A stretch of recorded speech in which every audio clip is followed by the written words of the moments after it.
बिस्मिल्लाहिर्रहमानिर्रहीम। अस्सलाम वालेकुम नाज़रीन, आप यूट्यूब चैनल देख रहे हैं। मैं इमरान खान हूँ। नाज़रीन, जाली हुकूमतें जो बनाई गई हैं, इनके फार्म 47 भी जाली हैं, इनकी हरकतें भी जाली हैं। और जब कोई ऑर्गेनिकली काम करता है या कोई ऐसे काम करता है जैसे असली काम होता है, तो इन्हें तकलीफ़ भी बहुत होती है और वो दिखाई भी दे रही है। ये वज़ीर आला खैबर पख्तूनख्वा जो सुहेल अफरीदी साहब हैं, ये तलबा के अंदर जाते हैं, नौजवानों में जाते हैं, बच्चों में जाते हैं, तो ये बहुत नेचुरली उनके साथ बिहेव करते हैं, क्योंकि इन्हें बंदे इकट्ठे करने का, रश दिखाने की इनको ज़रूरत नहीं है ना। पब्लिक इनके साथ है बहुत बड़ी तादाद में, तो इन्हें इस बात का एहसास कमतरी नहीं है कि 4 बंदे इकट्ठे हो जाएं, मैं फटाफट एक एंगल से तस्वीर बनाऊं, कोई बच्ची भागती हुई आए मेरे गले लगे। ये सारी चीज़ें इन्हें करने की ज़रूरत नहीं है ना, जो मरीम नवाज़ साहिबा करती हैं, या कोई बच्चा भागता हुआ है वो आके मेरे गले लगे। इन्हें ये करना नहीं पड़ता। लोगों के जज्बात है, लोग मिलते हैं, लोग रोना शुरू हो जाते हैं। मुझे यहाँ ओवरसीज़ मिलते हैं, वो यहाँ रोते हैं लोग इमरान खान के लिए, पाकिस्तान के लिए। वो हमेशा ये कहते हैं कि पाकिस्तान की जो मिलिट्री एस्टेब्लिशमेंट है वो हमारे ऊपर, पाकिस्तानियों पे बहुत जुल्म कर रही है। वो ये कहते हैं कि पाकिस्तानी इंशाल्लाह एक दिन जान छुड़वा लेंगे, और वो इसके लिए दुआएं भी करते हैं। तो एक तरफ एक पॉलिटिकल पार्टी है जो बहुत मकबूल है, उसे ड्रामे करने की ज़रूरत नहीं है। दूसरी तरफ पॉलिटिकल पार्टीज हैं, वो बेचारे कभी यहाँ ड्रामा बनाते हैं, कभी वहाँ ड्रामा बनाते हैं, कभी यहाँ एक्टिंग करते हैं, कभी वहाँ एक्टिंग करते हैं। तो उन्होंने टिकटॉक बना बना के अपनी इज्जत बहाल करने की कोशिश की, लेकिन हुई नहीं। अब वज़ीर आला खैबर पख्तूनख्वा पेशावर में बच्चियों के साथ वो कन्वोकेशन था, उसमें वो बच्चियों को उनकी जो असनाद हैं और इनाम उनको दे रहे थे, मेडल्स वगैरह। तो एक बच्ची ने अपने वालिद को पुकार लिया ना कि मैं अपने बाप को बुलाना चाहती हूँ, बुला लो। बल्कि जब वो बच्ची गई तो सुहेल अफरीदी खुद चले गए, वहाँ जाके उन्होंने रिसीव किया बच्ची के वालिद को, लेकर आए उसे, और फिर मेडल भी उसे ही दे दिया कि आप अपनी बेटी को खुद मेडल पहनाएं। वो बच्ची की आंखों में आंसू थे, उसका बाप भी बहुत खुश था, लेकिन उसके बाप का कॉन्फिडेंस देख के मुझे बड़ी खुशी हुई। यानी मुझे ऐसा महसूस हुआ कि उसे लगा कि उसका अपना कोई आदमी है जो वज़ीर आला। यानी ये महसूस ही नहीं हुआ कि कोई, यानी यहाँ तो लोग कांपना शुरू हो जाते हैं ना, बहुत अजीब तरीके से रोना पिटना शुरू कर देते हैं। यानी शरीफ खानदान का किसी को हाथ लग जाए तो वो समझते हैं पवित्र हो गए। ये इन्होंने तो इस तरह का एक अछूतों वाली सूरत हाल बनाई ना अपने कारकुनों के साथ। यहाँ मैंने ऐसा भी देखा है, कारकुनों को कुट पड़ गई है मियाँ साहब के गार्डों से, और वो बाद में बड़े फ़ख्र से बताते हैं मियाँ साहब के गार्डा ने कुटे थे, बरकत ही बरकत ने। इस किस्म की भी मैंने हरकतें देखी हैं, बाद में बिरयानी की प्लेट के ऊपर सीधे हो जाते हैं। तो ये एक शऊर है जो इमरान खान साहब लेकर आए पाकिस्तान की पॉलिटिक्स में, और इमरान खान ने एक डिफरेंट पॉलिटिक्स की। वो बहुत नेचुरल आदमी है। यानी मुझे अच्छी तरह याद है 2010 की या 9 की बात है, गालिबन 9 या 10 की बात है। इमरान खान साहब ने ना ये एक दौरा रखा सेंट्रल पंजाब का। इसमें वो शेखुपुरा, मुरीद के, लाहौर, कसूर, इन इलाकों में उन्होंने एक दौरा किया था 1-2 दिन लगा के। तो उसमें जो हमारा पाकिस्तान तहरीक इंसाफ को कवर करता था जर्नलिस्ट, वो छुट्टी चला गया और उसकी जगह पे मेरी ड्यूटी लग गई। तो मुझे मौका मिला कि 2 दिन मैं लगातार देखूंगा इमरान खान किस तरीके से लोगों में जाकर लोगों को मिलते हैं। तो मैंने महसूस किया जहाँ इस आदमी को हंसी आती थी ये खुलकर हंसता था, जहाँ इमरान खान को गुस्सा आता था ये खुलकर गुस्सा भी करता था। यानी एक मैं आपको छोटा सा वाकया बताता हूँ, अब क्योंकि ये खबर तो नहीं है, लेकिन मैंने खुद इसको वाकये को अपनी आंखों से देखा है। इमरान खान साहब के साथ ना उनके कोई दोस्त वगैरह भी उस दौरे में साथ थे। तो शायद कोई इमरान खान साहब का बंदा ऐसा था जिसके साथ उनका कुछ, काफ़ी दोस्तों के साथ आपका हंसी मजाक भी होता है। तो वो सामने खड़ा हुआ था, तो एक जगह पे इमरान खान साहब को लोगों ने सड़क पे ज़बरदस्ती रोक लिया इकट्ठे होकर, और उन्होंने कहा जी हम आपको पगड़ी पहनाना चाहते हैं। वो इमरान खान साहब को स्टेज पे ले गए, वो पगड़ी पहना रहे थे ना, तो सामने जो बंदा था ना वो हंस रहा था। तो मुझे आज भी याद है, इमरान खान इसको हटाओ। तो यानी बड़ा नॉर्मल बिहेव करता है इमरान खान, नेचुरली। इमरान खान साहब को ये वो इस तरह का नहीं है कि आना है आपने, जब आपको कोई हार पहनाएगा तो आपने 6 इंच नीचे होना है, हार पहनना है, फ़ौरन उतार के अपने सेक्रेटरी को दे देना है, वो वाला नहीं है। इमरान खान का बड़ा नेचुरली है। अब ये ड्रामे व्रामे करते हैं इमरान खान की नकल करने के लिए, कभी शहबाज शरीफ जाके कभी कोई और ड्रामा कराते हैं, कभी नवाज शरीफ जाके कोई गेम डालाता है, कभी मरियम, ये सारे इमरान खान की नकलें करते करते इनकी उम्रें गुजर जाएंगी ना। ये इमरान खान बन सकते हैं, वो नेचुरल है, वो जो है वो है। और ये लोग आर्टिफिशियल है। इन्होंने ज़िंदगी में जो भी किया है उसके अंदर एक एक्टिंग है और एक ड्रामा है जो लोग क्रिएट करते हैं। अपने घर के अंदर कुछ और है, घर के बाहर कुछ और है, इनकी अपनी ज़िंदगी कुछ और है, किसी और तरह की है। यानी अपनी गाड़ियों में बैठते ही सबसे पहले तो ये अपने आप को सैनिटाइज करते हैं पूरी तरह से कि गरीबों के हाथ लग गए, अपने आप को ठीक करो। वैसे सफाई निस्फ ईमान है, लेकिन ये इनकी सिर्फ ये वजह नहीं होती, इन्हें गुर्बत से एक चिढ़ भी है। ये आम आदमी को, यानी मुझे अच्छी तरह याद है कि मजहर अब्बास साहब को गालिबन मरीम नवाज साहबा ने एक दिन कहा कि मजहर अब्बास साहब ये बेचारे 4 साल 5 साल नारे लगाते रहते हैं तो इनको एक आधी थपकी तो बनती है ना कारकुन को। मुझे अच्छी तरह वाकया याद है, तो मैंने अपने कानों से सुनी हुई है ये बात। तो ये कारकुन को इतना ही समझते हैं, कारकुन की इससे ज़्यादा कोई हैसियत इनके नज़दीक है नहीं। तो इसलिए जो आदमी इमरान खान बिल्कुल एक डिफरेंट पॉलिटिक्स लेकर आ गया, अब उनकी पार्टी भी वैसी है, वो सारे लोग ऐसे ही करते हैं। तो जब एक ऐसा ट्रेंड आ गया जहाँ मिडिल क्लास आ गई सियासत के अंदर और वो नेचुरली बिहेव कर रही है, चीज़ों पे रिस्पॉन्ड भी कर रही है, तो इन्हें तकलीफ हो गई और वो होनी थी। अब नादरीन, इमरान खान साहब की रिहाई तो इन्हें करनी पड़ेगी, ये जो मर्जी कर ले, आज नहीं करनी पड़ेगी, कल करनी पड़ेगी। हाँ, आसिम मुनीर सबसे बड़ी रुकावट है इमरान खान साहब की रिहाई की, ये हकीकत है।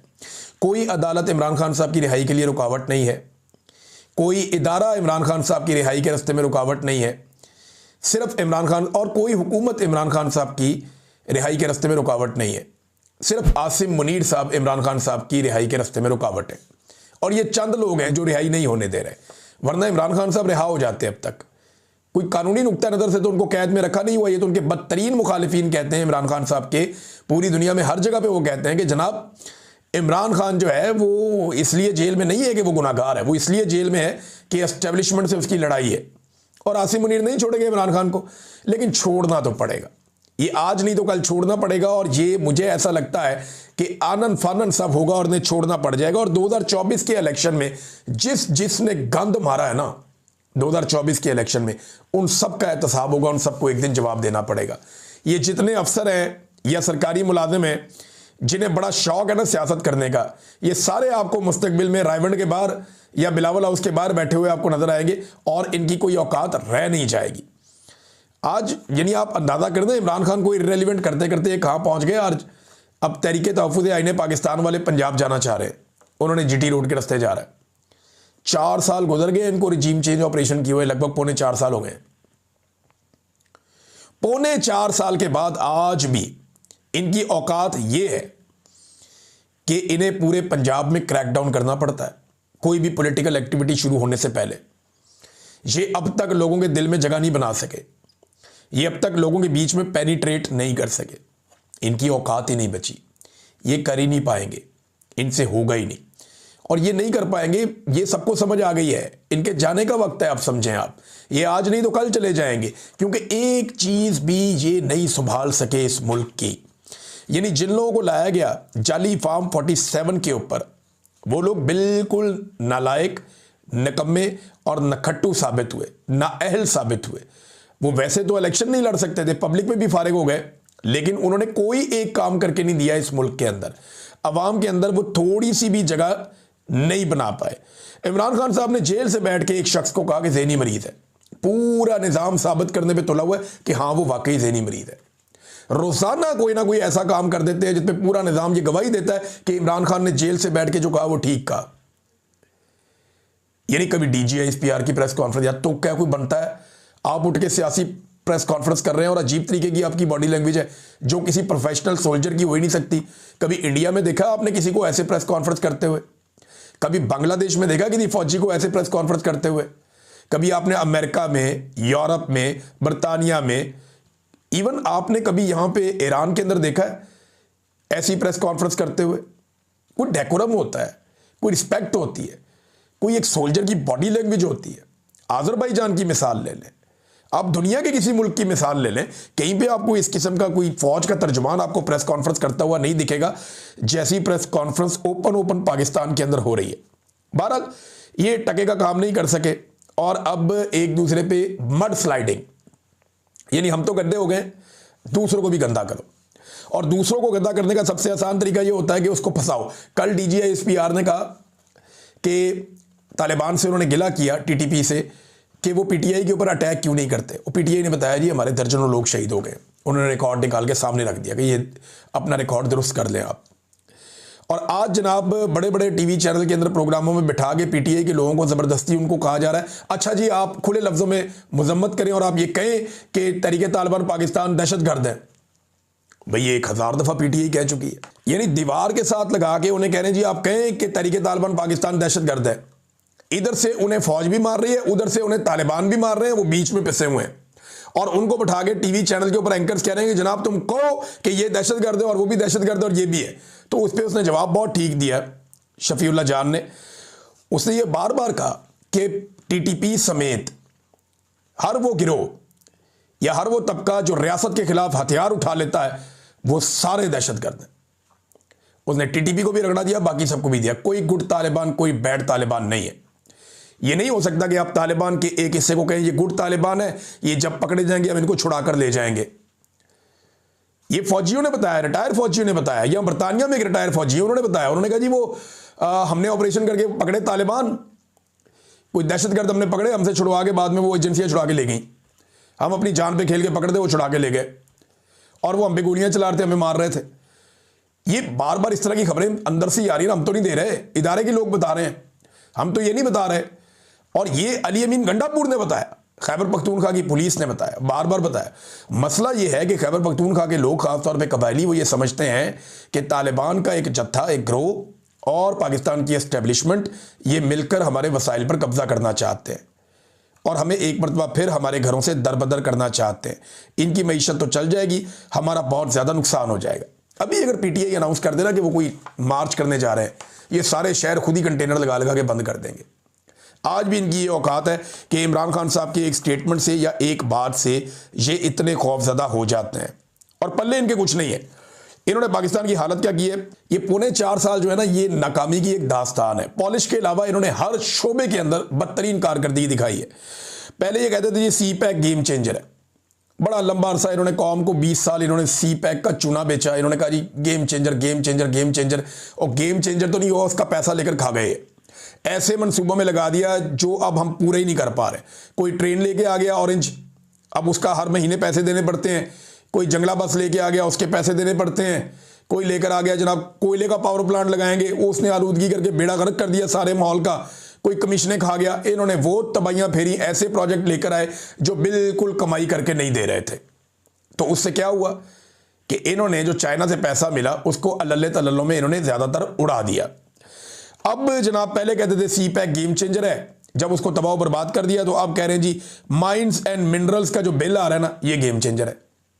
यानी अब हम पाकिस्तान के जितने मादनियात हैं, मादनी ज़खायर हैं, वो बेचेंगे हमारे लिए, ये गेम चेंजर है। हद हो गई वैसे इनकी भी। पाकिस्तान के पास वेनेजुएला से ज़्यादा तो मादनियात नहीं है ना, हमारे पास ज़्यादा ज़खायर उनसे ज़्यादा तो नहीं है ना। उनकी तो गेम चेंज नहीं हुई, तो हमारी मादनियात से गेम कैसे चेंज हो जाएगी? गेम चेंज पता कैसे होएगी? गेम चेंजर बैठा हुआ है अडयाला जेल में, उसको बाहर निकालो। जो नज़रिया इस वक्त उसने अपनाया हुआ है ना, वो नज़रिया है पाकिस्तान का गेम चेंजर, कि सारे इदारे अपना अपना काम करें, आइन की सरबुलंदी हो, आज़ादी इज़हार राय हो, पाकिस्तान में अदलिया आज़ाद हो, पाकिस्तान में पार्लिमान की जो है वो बालादस्ती हो, पाकिस्तान में इंसानी हकूक़ का एहतराम किया जाए, रूल ऑफ लॉ होना चाहिए। ये है गेम चेंजर। ना ये गेम चेंजर होना है सी पैक से, ना ये गेम चेंजर होना है मादनियात से। अभी कोई वो वज़ीर दिफा कह रहे थे कि जनाब गेम चेंजर एक और भी उन्होंने बताना शुरू कर दिया। उन्होंने कहा जी हम अपने तैयारे बेचेंगे, जो जेट तैयारे चाइना के साथ मिलकर हम बना रहे हैं ना, फाइटर जेट, अब हम वो बेचेंगे दुनिया को। वो सऊदी अरब के साथ भी ये खबर आई है। वैसे ये खबर अगर हो जाता है तो बड़ी अच्छी बात है, सऊदी अरब को हमने बहुत पैसा देना है और अब ये कहते हैं कि हम तैयारों के साथ ये पैसे एडजस्ट कर लेते हैं। लेकिन सवाल एक पैदा होता है ना कि सऊदी अरब के अमेरिका के साथ बड़े शानदार ताल्लुकात हैं। सऊदी अरब और अमेरिका ऐसे हैं, वहाँ डोनाल्ड ट्रंप के साथ बेहतरीन ताल्लुकात हैं, मोहम्मद बिन सलमान के। तो क्या अमेरिका ये बर्दाश्त करेगा कि मोहम्मद बिन सलमान अमेरिकी हथियारों को छोड़कर पाकिस्तान और चाइना से हथियार खरीदें? देखें ये बड़ा ट्रिकी क्वेश्चन है, इसका जवाब अभी हमारे पास नहीं है। लेकिन अगर पाकिस्तान कामयाब हो जाता है अपने तैयारे उन्हें देने के, यानी जब तक हमारे ऊपर कर्जा चढ़ा हुआ है, हमने इतना पैसा देना है सऊदी अरब का, हमारे ऊपर उनका कर्जा है अरबों डॉलर का, तो अगर उसके बदले में कुछ तैयारे एडजस्ट हो जाते हैं तो ये होगा तो अच्छा ही, लेकिन होगा कैसे भाई? अमेरिकन अपने तैयारों के अलावा अपने गाहकों को कुछ और खरीदने नहीं देंगे।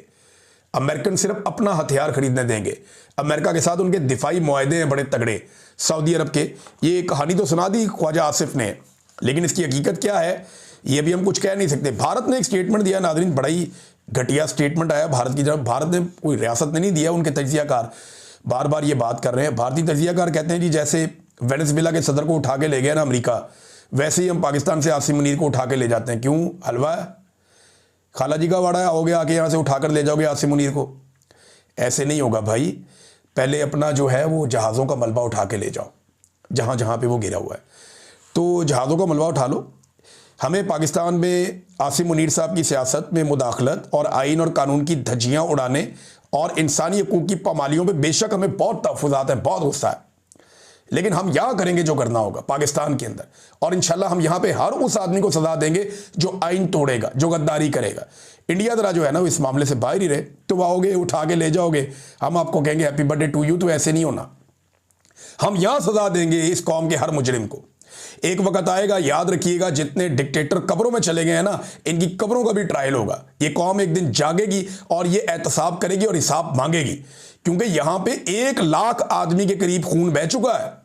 लगभग 1 लाख पाकिस्तानी अब कत्ल हो चुके हैं अब तक की इतलात के मुताबिक। जितना आप सारा दहशतगर्दी और इनकी गलत पॉलिसियों को आप उठाकर देख लें, तो ये सारे कत्लों का बोझ किसके ऊपर है? ये डिक्टेटर्स और उनकी गलत पॉलिसियों के ऊपर है।